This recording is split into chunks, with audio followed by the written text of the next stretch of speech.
Lincoln City Council. Doug Hunt, County Commissioner. Chester Norika, City Council. Wes Ryan, City Council. Our purpose here for the meeting is just to collaborate. We travel around and have an annual meeting throughout the county at different cities and also with the tribe. And our purpose is to just discuss issues that we have in common. And the first issue we have is the Urban Renewal Agency and the Urban Renewal Plan. And so, Mr. Mayor, would you like to? We've got staff. Help us out here.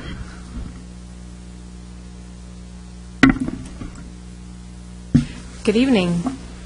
My name is Allison Robertson. I'm the Assistant Director for the Lincoln City Urban Renewal Agency. As you know, the Urban Renewal Agency is moving through the process of an amendment to our plan to add additional area to the district. And this change to the plan will allow the agency to construct some very important public works projects, especially in the north part of the city. It will also allow those additional businesses and organizations to apply for the agency's economic development loan and grant programs. And with us this evening to explain the process in more detail is our consultant, Elaine Howard, and she's been a great help with all of the required and optional parts of this long process. So.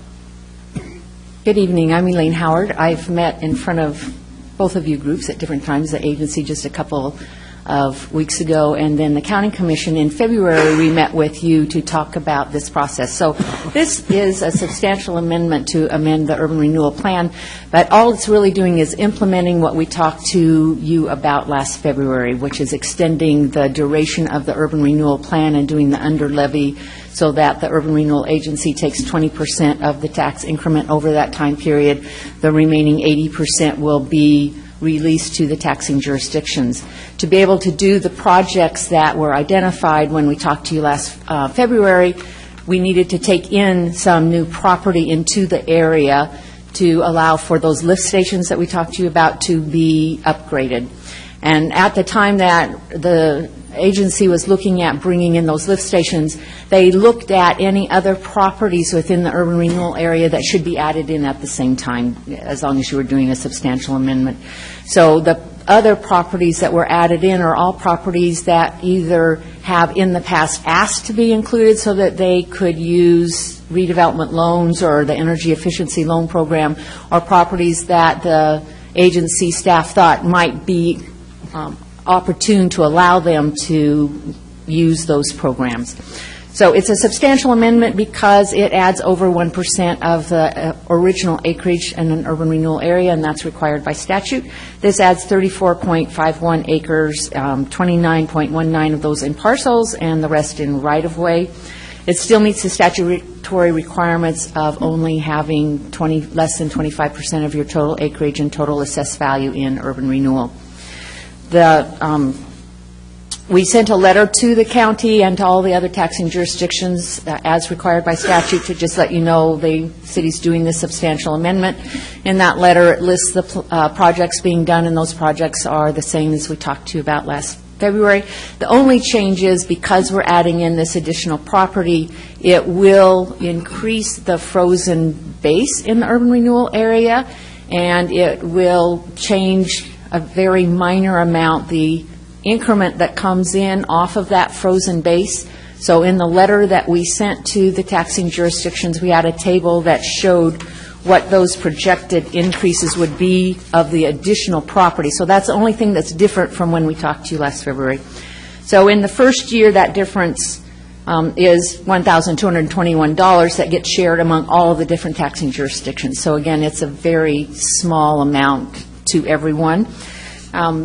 Over the 10-year period, there is no real net difference to the taxing jurisdictions because the maximum indebtedness is not being changed. So a time the city uses up all of its maximum indebtedness, then the urban renewal area will end. So it just means that they'll get a little bit more money each year off of those properties that come in than they would have if they hadn't brought those properties in.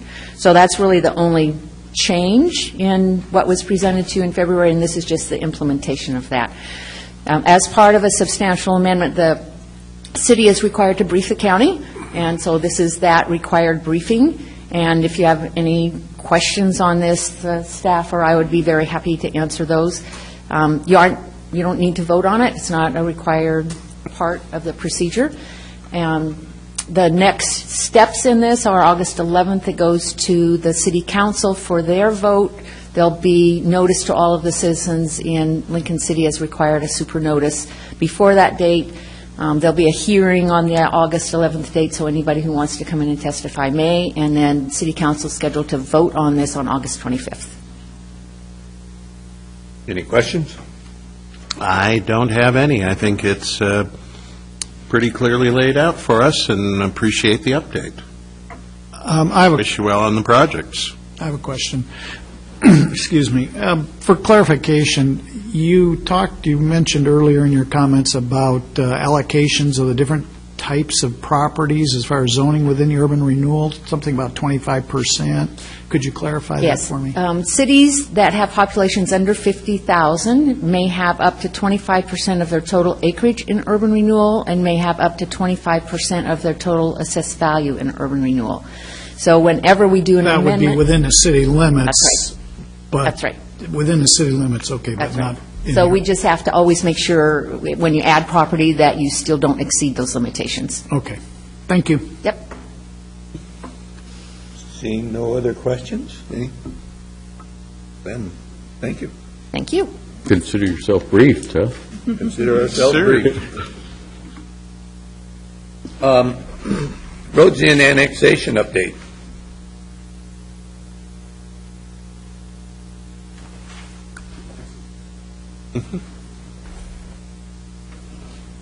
The July 1st coming and going, the time for someone to challenge the annexation of Rhodes End has come to an end. The annexation is final. We've been, in the last 1 year, we've been providing services to Rhodes End. Immediately, we provided police services, and honestly, there was more demand for that than we had anticipated. We're certainly able to handle it, but they range all kinds of services, from break-ins to just patrol issues to accompanying fire or ambulance, but many calls. I believe they were running something like 40, 50 a month into Rhodes End, probably a lot more calls than the sheriff's office was getting, because our response is pretty quick. So we've also done some drainage work. The street work that, as you may recall, most of the streets there, while they're public streets, they were not maintained by the county except for Logan Road. We've allocated $175,000 in our budget this year, $100,000 to renovate the gravel streets, not to pave them, to renovate them, and $75,000 in drainage improvements, which may be, we haven't really finished assessing the extent of the drainage problems, but they're probably well beyond the $75,000. Anyway, we are taking our new area very seriously. We're getting, believe it or not, we're getting some positive feedback from some of the Rhodes End residents, and I think the rancor has subsided, if not gone away altogether. Some of that blood's going to be on the floor for a long time. But overall, I think we're getting a fairly positive response. As you may know, we've left county zoning in place in Rhodes End, and I expect that will continue for a period of time. Staff is committed in a settlement agreement that we won't initiate a rezoning for 5 years. I'm hoping that the city doesn't initiate a rezoning for that period of time and wait for the residents and property owners to come to us and say, we would like you to consider some changes. I think that's the update. Mayor, anything that you can add to that? Yeah, just for information, doing the recording of releases. Yes. Part of the settlement agreement with the Rhodes End Sanitary District was that we would record a release of the consent to annex and water service agreement. We budgeted $32,000 in recording fees. Hope that's going to be enough. There's 550-some consents and water service agreements that we will proceed to release. I think it's excessive. I don't believe that with the annexation, those agreements mean anything. Obviously, the consent annex is meaningless at this point since they're annexed, and the water service agreement is supplanted by ordinance, but we agreed to do it because people were concerned that that would remain on their deed and come out in a title report and cause problems. So we'll begin that process. It'll probably take us 2 or 3 months of staff time to get those one at a time because of the legal descriptions and current owners' names and blah, blah, blah. So we've initiated that, and we'll have it done by the end of September. And I believe, and Mr. Belmont may want to speak to this, but I believe we now are clear to ask for, or already have asked for, the dissolution of the Roads End Water District and the Roads End Sanitary District. And I don't know what that entails, but the county's holding a check, and once the districts are dissolved, we can collect our money. Wayne, do you? You're here for a reason. Wayne Belmont, Lincoln County Council, and Mr. Hawker is correct. We were waiting for actually the completion of the annexation process too before we processed the dissolution. And it's an interesting process itself because portions of upon annexation, portions of the districts actually go away. And what we're dealing with now are those portions that didn't get annexed. So you've got the boundaries for the sanitary district and the water district differ from those of the properties that were annexed, and that's what we're going to deal with those. So we've got to put together a process and take this to the Board of Commissioners to complete that. And once that's done, we will actually distribute any remaining funds or assets of the districts. So, any anticipation of when that might take place? We wanted to wait until the annexation was complete. I don't actually have the time frame yet down, but as soon as I get that, I'll share that with Mr. Hawker, and he can share that with the council and you, Mayor. Thank you. Okay. Mr. Chair, I was just disappointed that you didn't bring the check with you. I thought you were going to have it. Would you like an IOU? How's that? There's actually not a lot of money. There's not a lot. There's not a lot. A lot of it had been spent for various reasons and purposes. And speaking of money, we're not yet sure what our revenue stream is going to look like on some of the different budget items. We are collecting and knew what we were going to get on property tax. In the first year, 75%. Now we have gone into 80% of the property tax, and next in the following year we'll go up to 100%. But there's significant revenue from franchise fees, which we get that you don't. There's also significant revenue from the transient room tax. And you might, or your staff may want to look at what we end up collecting compared to what the county was collecting. Now, we're at 9.5%, and the county, I believe, was at 9%. 9%, that's right. But that's not what I'm really talking about. I'm talking about the fact that we have a fairly aggressive process of collecting revenue and identifying vacation rental dwellings, and probably identified a number more than we're reporting to the county. You might want to look at that ratio of what we're collecting versus what you might have been collecting as an eye towards whether or not it might be worth at some point taking a hard look at either enforcement or change in your ordinance. Again, I'm not trying to advise the county. I'm just saying we have information of value to you. If you wish to have it, we're happy to provide it. Thank you. I do have one question, if I could. When we last talked about this subject about a year ago, I think at some point the question of transferring a portion of Logan Road came up, and you said you didn't want to take a look at that until we had passed the July 1st legal deadline. Oh, your memory's way too good. Huh? Your memory's too good. Sorry. But we do have, if you do want to have any discussion of that now or later, we do have Jim Weisman with us for the last time, because Jim retires at the end of the month, and also his successor, Roy Kenyon. Well, we know the request is coming, and it's a fair one. And what we do want to do is complete our inventory of drainage improvements. We don't know yet how serious or not serious those issues are. And we may or may not wish to ask for a contribution towards a particular drainage improvement, but we don't have that information yet. We're going to try to push that through.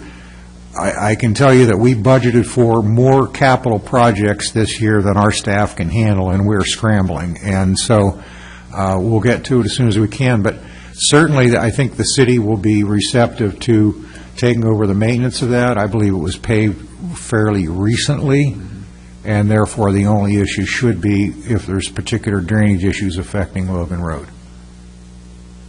Very good. Okay, thank you. We move down to urban growth management agreement discussion. And who's handling that? Mr. Townsend.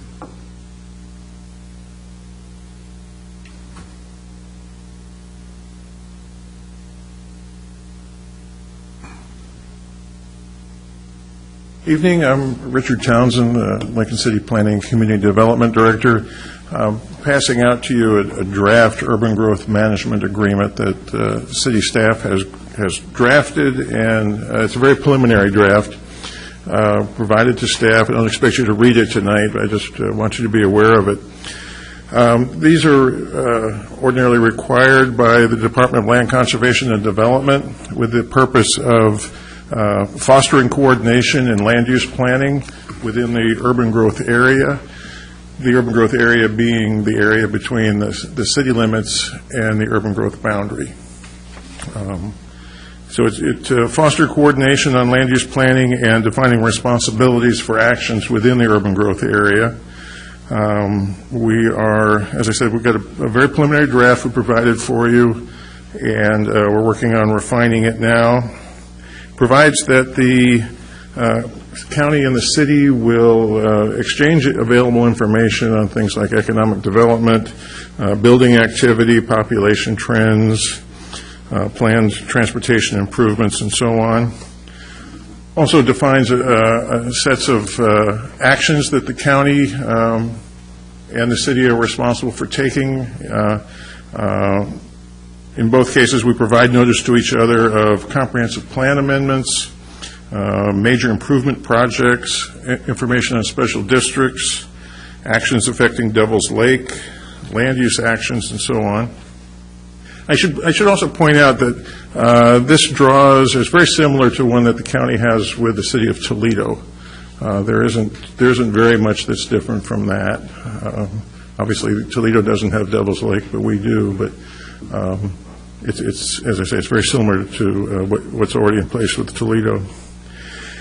It also addresses urbanization of the urban growth area, where it provides that the city has master planning responsibility for the urban growth area for water, sewer, stormwater, and transportation planning, obviously all done in coordination with the county.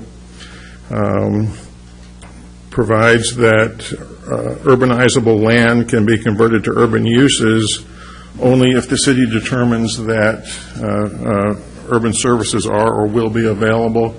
In that context, urban services means water and sewer. And that land in the urban growth area will retain the county zoning until annexation and decision to rezone. For instance, as was just pointed out, Rhodes End has been annexed, but it has kept the county zoning and will continue to do so. It talks about urban services, that if there's a proposed annexation, there must be a demonstration that urban services are available, and that any urban services built in the urban growth area have to be built to city standards. With respect to building permits, it provides that the county handles building permits within the urban growth area, which is the situation now. I should point out, almost everything in here is things that are happening now already. So there's really nothing new here. It provides that the county will handle building permits for docks on the lake, including the portion of the dock that's in the city, because the water is in the county, but where you step onto the dock is on dry land usually, and that's in the city. And it provides that just to simplify things for people, you go to one place to get a building permit, that's the county, with the exception of any structure like a boathouse or whatever that's built on the dock and on the land side, that would be a city building permit. And that also the county will ensure that development within the urban growth area complies with the Americans with Disability Act. It provides with respect to annexations that it's to be done in accordance with state law, that the county will retain jurisdiction over any county roads within the annexation area and also any parks within the annexation area until, unless it's otherwise agreed through a separate agreement. And it also provides for coordination of emergency planning. But that's a quick and dirty highlights of what's in there. Just wanted you to be aware that we are pursuing that. Would you mind if I ask Mr. Belmont to come up? Because I have a question of him before I ask you a question. Wayne, to be consistent, he's mentioned docks as being city property. I thought in most cases docks that were over water that was managed by the Division of State Lands? Or Department of State Lands, sorry. Or in our case where we have recent project down there in the bay, which is overlands, the docks were under our jurisdiction until they hit the land itself, and he's... Well, actually, it's a joint process. You still have to get permits, appropriate permits in the Department of State Lands, even in Devil's Lake. They do have a process for issuing those permits. And what we're doing is simply regulating the actual dock itself, the construction. They have to meet certain standards. We have in our code standards for those docks, both to deal with the materials you can put on there, the kind of construction that takes place, and a variety of other things. And I think what Richard's saying is that there's not going to be two sets of those, whether you're in the land side of it's in the city or the county. If it's a dock in Devil's Lake, it'd be under the county jurisdiction. Is that correct? Yes. Yeah. And just to kind of follow up on this a little bit, this is similar to one. I haven't actually seen this draft yet, but I know that Richard and Anno Husing, our Department of Planning and Development Director, are working on this. And it sounds like, from what Richard has described, it's very similar to one we've done with the City of Toledo. And interestingly enough, we're working on a similar agreement right now with the City of Newport. We're actually going to do one for the City of Newport, too. So, I want to make sure we're consistent with the other similar things that's going on around the county. So, and I think just to reinforce what Richard said, the one thing is it really is following, it's formalizing what we're already doing. There's a lot of this that we're already doing. We're just now formalizing it. So he answered my question. I apologize for not asking you the question, but it's okay. I was worried about the consistency part of it. So. Any other questions? I have one. Okay. If and when in the future it becomes necessary to expand the urban growth boundary, how closely does the county and the city work together on that expansion? We would work very closely on that. Almost all the land outside the urban growth boundary is in forest and is timber conservation land, and there's a whole process for dealing with taking land out of timber conservation and putting it into an urban type situation. So, as I said, we would work closely with them. It's a really good thing. We have a very good relationship with the county staff on just about everything. Anno and I both used to be, Anno Husing, who's planning director for the county, he and I used to be on the county planning commission together, so we have a good working relationship. And, we've always coordinated closely on things. So. Good. Any further questions? Thank you very much. We'll open this up for any general discussion of any type that you gentlemen would like to discuss with us. We're here at your disposal. How informed are you, or have you been on the construction, Scott 101? I'm sure Doug has been.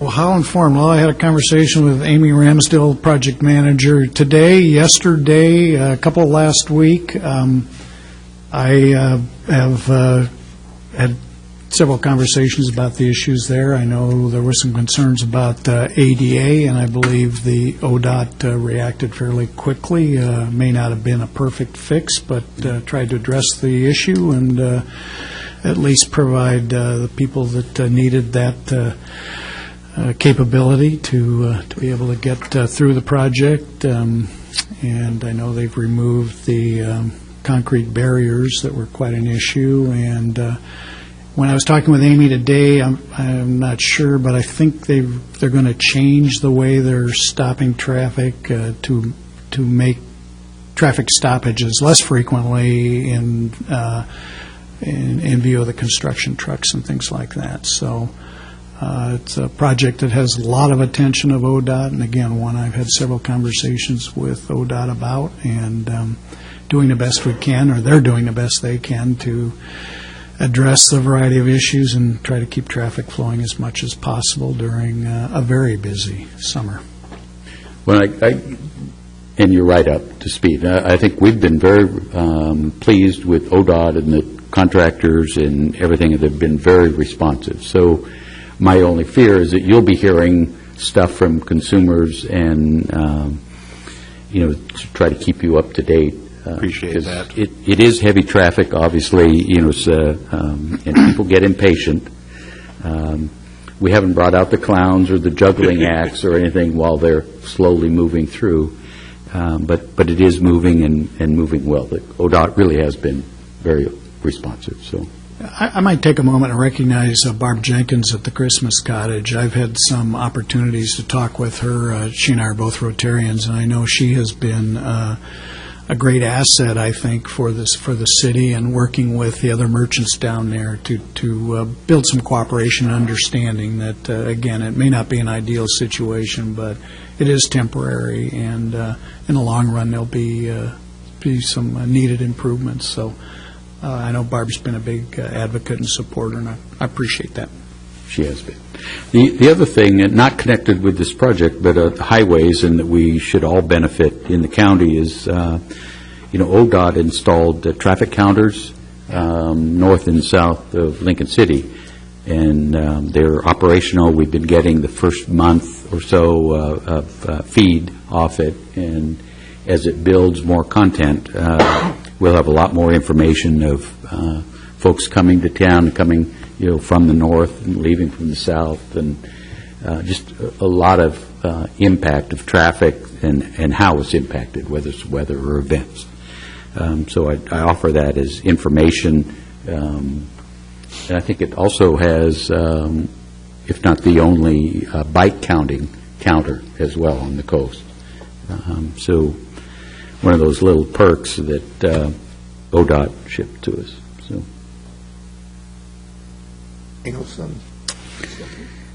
I'm good. I've had several recent contacts with East Devils Lake Road, and I was a little surprised it isn't on here. But Jim, do you want to come up and give where the county is, because we continuously hear how the county isn't doing the job on East Devils Lake Road. I've spent about 20 years beating my head up against that section of water. And Jim, can you give a little history and then tell us what the final, I know there is no solution, but go ahead. Well, actually, I beg to differ. I think there is, to at least some extent, a solution. We just don't have the plan to pay for it. I just don't have a way to pay for it. Yeah. That's the bottom line. Quite literally. About the flooding in the area and the sediment buildup and so forth over the years, and we've tried to deal with it kind of on a piecemeal basis. Then a few years ago, we had a feasibility study done. The feasibility study said build a causeway for $20 million, and it was even more expensive to go around or do something like that. We did make a couple of grant applications for the $20 million, but of course those were real long shots and were not successful. Then we decided, okay, let's see if we can't develop some plan for this that perhaps is more feasible from an economic standpoint. And so we have put together this plan a couple of years ago. I assembled a team of people from our environmental consultant, Pacific Habitat, our engineering firm, OBEC, my own staff, Catherine Pruitt from Salmon Drift is a grant writer, and so forth. And we came up with a plan that basically would lift the road about 3 to 5 feet and would both lift and lengthen the two bridges. The two bridges that are out there are 18 feet and 38 feet.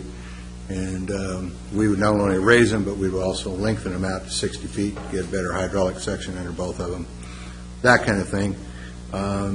2 or so years ago when we did this, we figured that that particular project would run about $4.5 million. I think now with the way things have kind of gone up a bit, I'd say it's more like $5.5 million. I think the project is feasible. I'm not prepared to guarantee it. There are the permitting issues, but we did have a substantial number of meetings with environmental regulators, plus we had our own environmental consultant working with us in the team. We think that project is in fact permittable. But until we can actually develop the engineering plans, we won't know for certain. And frankly, the big issue right now is about $5.5 million. If somebody can tell me who's got it and how I get it, we can start developing the plans and see what we can do. But until we can secure some substantial funding, we are, pardon the pun, dead in the water. How many years have you worked on this project, Jim? Well, about 33, actually. So East Lake was a problem. It's not that we haven't tried. East Lake was a problem to some extent when I first came here in '81, but not to the extent that it is today. And we've applied for I don't know how many different grants. In fact, we again brought in Catherine to specifically just to write grants for us, just to research grants and write grants for us. Everybody says, gee, it looks like a great project. Everybody says, gee, it really looks like it's something that needs to be done, but nobody is willing to put any dollars into it. So this is probably the last time Jim will be here. Why don't you come up, Roy, and introduce yourself. Jim Beisman is going to retire from County Road Foreman for 33 years. Mr. Chair, if I might, before we hear from Roy, I might just share some information about that project. Again, I had a conversation with Amy Ramsdale yesterday. Happened to be a topic that came across my emails. And, well, it is certainly not a project that fits in the square hole, if you will. There may be some ways to try to get that application through the STIP process. One, of course, the issues is that it's a county road, but in talking with Amy, she felt that, if the county were to work with ODOT, there might be some avenues through which at least could be considered. Certainly would have some high hurdles, large dollar volume, possible designation on the county road to an alternate route to Highway 101, but redundancy is something that's of interest to ODOT. So it's a long shot, but it maybe is another arrow in the quiver. I believe the deadlines for that are September 9th or 2015, at least at this time. Yeah. And yes, we do continue to apply for grants or these types of opportunities as they come up, but we just haven't been successful so far. Yes, they're talking about the funds that are generally distributed statewide, come out through ODOT, generally through the ACTS, the Area Commissions on Transportation. And then, of course, those projects wind up in the STIP. The STIP, as I understand it, in and of itself, is not actually a source of funding. It is a plan required by federal law of the states. They have to put forth their projects. And it's also my understanding that the STIP is fiscally constrained, which means that you have to have an identified source of funding for any project that goes in the STIP, otherwise you can't put it in there. So the ACT and the STIP and everything kind of all go hand in glove, if you will. There are several different things that could potentially come together, and we'd be talking 15 to 18, 2015, 2018, I think, for the time frame. 1821. 1821 now? Okay. but 3 years behind. Time to retire. So, Mr. Chair, before we hear from Roy, if I could just chime in on the issue as well. So we know it's not your problem, it's not your road, but I'm sure in your position as local elected officials, you're hearing about it from constituents, just as we heard from Representative Gomberg's chief of staff. You know, the messages we're getting from the public, the frustration, we hear it, we understand it, and if you can maybe just help convey that just because people don't see a fix happening, it's not that the staff has not put a lot of time into developing plans and trying to come up with sources to fund it, but we just haven't gotten there yet. We might even consider giving it to you if you don't have enough challenges. We want to talk about drainage issues first. If you have a spare $5.5 million laying around, we'd certainly be interested in talking to you. Well, you know, in all seriousness, following up the STIP route, and Commissioner Hunt and I tracked that pretty closely. I guess I would throw out, Roy and others, as time goes forth, Lincoln City has a vested interest in that, and a good public works and planning group that have put processes through the STIP program, and would be interested in partnering with that, as well as the tribe has partnered with us on some projects. So, again, trying to get some muscle behind it. I think there are some partners that we could call on and try to win some votes, so to speak, through the process. I've not felt that, with one or two exceptions, that we would in fact get the entire grant amount, or the amount we need rather, through a single grant. Our approach generally has been to try and secure a large anchor grant, somebody that would give us, say, 2.5 of the 5 or 3. Somewhere around 50, 60, 70% of that, and then to go to some of the smaller funding sources and ask them to then come in and support and flesh out the rest of it. Because typically, these grants won't give you 100% to begin with. You're lucky if you can get it like 75%. But I think if we could secure a large anchor grant, as I call them, then we'd have a reasonable chance to get, say, money from OWEB. I think OWEB's maximum limit is $1 million, or thereabouts. Well, obviously, that's only about 20% of what we need. But if we could secure $3 million from somebody else, then maybe we could get $700,000 or $800,000 from them, and so forth. So it is, I guess, a little more complicated than just applying for a grant. You're trying to build grants or link them together somehow also. Again, unfortunately, we've not been successful in doing that. Mr. Chair? Yes. Also on East Devils Lake Road, I was talking with Del Webb from ODOT out there at the Rose Lodge area, and he was telling me that the north end of East Devils Lake Road, where it intersects with Highway 101, is on the STIP and will be done in 2016. And that's a very serious intersection out there. We've had fatalities and other accidents.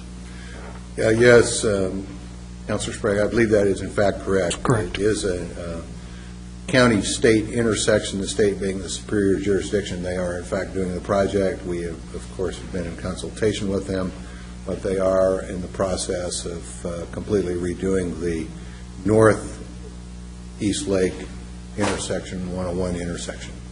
That is a project that is well underway, is my understanding from everything I've been able to discern. Back to the south end of the lake, you were talking about raising it 5 feet perhaps. Is that sufficient to be tsunami-proof? No. That's my opinion. I don't have a technical study that upon which I am basing that. I'm very familiar with the area. I was raised in the Kernville area, for instance. I've been in this county most of my life. I know what the topography and the terrain and the lake and everything looks like from that location out through D River. In fact, there's a picture of it on the wall there, basically behind you. And assuming it gets through the D River channel to any extent, I don't know what would keep it from going up over East Lake in that particular area. And we're already very low, of course, in that area, or we wouldn't be having the problem we got now in the first place. So I am guessing, but my belief would be that there's potential tsunami inundation at that particular location. I kind of figured that. I've studied a little of this, and I would expect that it wouldn't stand the wave going in, but the bridges might be high and dry when the wave goes out, but it'll probably scour out the lower channel and all that area. So after the tsunami, the bridge will be fine. Could be. That's entirely possible. Now, I suppose one might differentiate between it being subjected to a tsunami wave action as opposed to actually being destroyed by it. I mean, it's entirely possible that a road structure like that would be flooded, but not necessarily destroyed. Right. So. And if the wave on the receding, if there's enough water in, it'll scour. That was one of the things I learned when I was in Japan. The biggest problem they had was not the wave coming over everything. It's as it went out, it scoured everything out behind it, which in that case would scour out the channel and probably lower the lake level. So it's one of those interesting things that we may face someday. But and of course, the other question is the magnitude of the event. Sure. I was literally standing in the Siletz Bay pumping sand stream for my dad at the moorage when we had, I think it was the 64 tsunami. And I have seen the Siletz Bay, for all intents and purposes, dry. All of a sudden just left. Then it came back, said it was time to go home.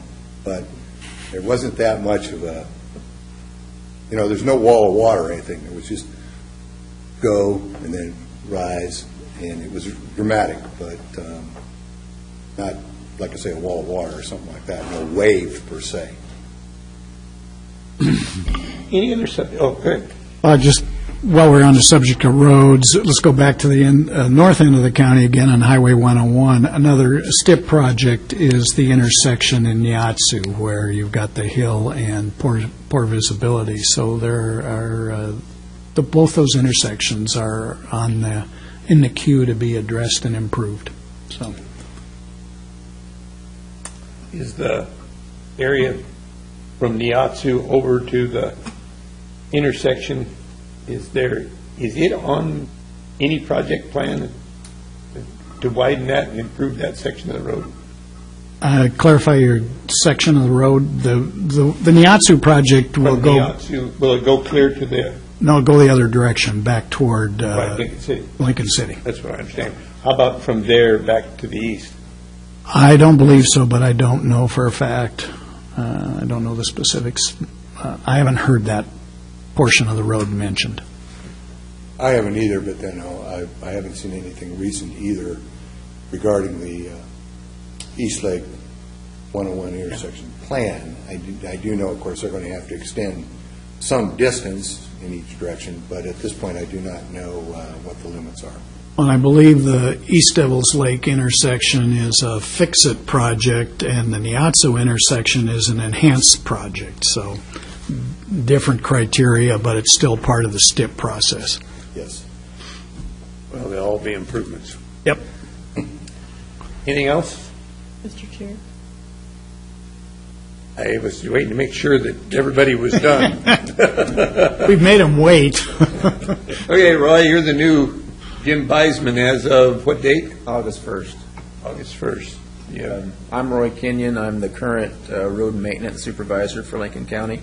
I started basically holding a paddle sign in 1988 and worked my way up through. Jim's kind of a hard act to follow, and he's actually kind of hard to get a word in edgewise most of the time. I had to laugh. He was pumping shrimp in the bay down here in 64, and I was born in 64. So, remember, he's the one that's retiring, too. yes, he is. East Lake, I don't have a lot to add about future plans. Present plans, though, are, we know it's an ongoing problem. We added asphalt last year to try to raise the road, just to try to keep our feet a little drier. We had a very dry winter. We didn't have any of those big rain events. For the most part, the road stayed open. It didn't stay completely dry, but it stayed open. What we're now looking at for the short term is the East Bridge. We hope in end of the summer, first of the fall, the driest point of the year, we're going to try to do some inspection work on the piling and the existing cap. What we're hoping is we can get under there and find good sound piling, and we're looking at possibly replacing the existing caps with some taller caps. It's kind of in the same line as what we're looking at for the big project, but on a smaller scale. Because right now, the biggest drainage issue exists at the East Bridge. That's where most of the water comes down, piles up there, and then crosses the road. So what we're hoping is that we can find something to build off of. The problem is that bridge has been underwater for so long, we do not have any good current records of the condition of the piling. Yeah, it's sunk so low and literally been submerged. You literally can't get underneath it with the siltation in the water, or maybe possibly with scuba gear, I guess. But yeah, and I thank you for bringing that up. I was talking about the big picture, but we do continue to nibble at it, try and do some of these types of things to better the situation. They're certainly not the be-all and end-all, certainly not going to solve all the problems, but Roy is exactly correct. If we can raise that East Bridge even a couple of inches, we're hoping to get a little more than that, actually, by putting some new caps under it. We think we could help ourselves a fair amount. Again, it isn't going to solve the problem, but at least maybe we can make it a little more palatable. I have a question, Mr. Chair. Since the lake was lowered some, I don't remember how many feet, but 2 or 3 feet, something of that sort, what kind of an effect does that have on the drainage out from the creek? It really doesn't seem to have any effect. The road itself, because the flow comes down and is directed differently at that point, all the sediment seems to fall out at that point. And so everything immediately to the south and immediately to the north of the road has become basically one big dam. So no matter what happens once you get to the lake, which is actually quite a ways to the lake there, that whole drainage is so full of sediment and now vegetation that I think that even if the lake drained, I think we would still have an issue there. Even if the lake was dry, and I agree with that. It's roughly 2,000 feet from the road to the lake, and the last time we checked, there was roughly 3 feet of elevation fall, the water level from the road to the lake. And with that, such a shallow slope, the water cannot maintain a scour velocity. And so, again, what happens in the lake really doesn't matter because it continues to silt in and build up, and that's going to be the case. And I think Roy's entirely correct. Even if the lake was dead dry, it'd still be a significant problem there because the water simply cannot fall far enough, fast enough from the road to the lake. Okay, thank you. Looks like we better raise some bigger salmon to dig out. Which range in there? Well, when they go like that, Send them somewhere else. Either that or an awful lot of them to get out of that channel. Well, and we have, and the vegetation's growing up in there. Then we have the beaver. I mean, there's this is an area that is so complex and got so many different facets to it that it becomes almost undescribable. It's got a unique salmon run. It's got the lamprey. I mean, it's got, it is so complex that it's literally almost unbelievable. Good information. Any other topic or one you'd like to talk about? Being none, I'll adjourn this portion and we'll come back with our commissioners' meeting. And thank you very much for the conversation. I hope to work with you in the future. Thanks for coming. Thank you. Thank you for coming. Good to see you, gentlemen.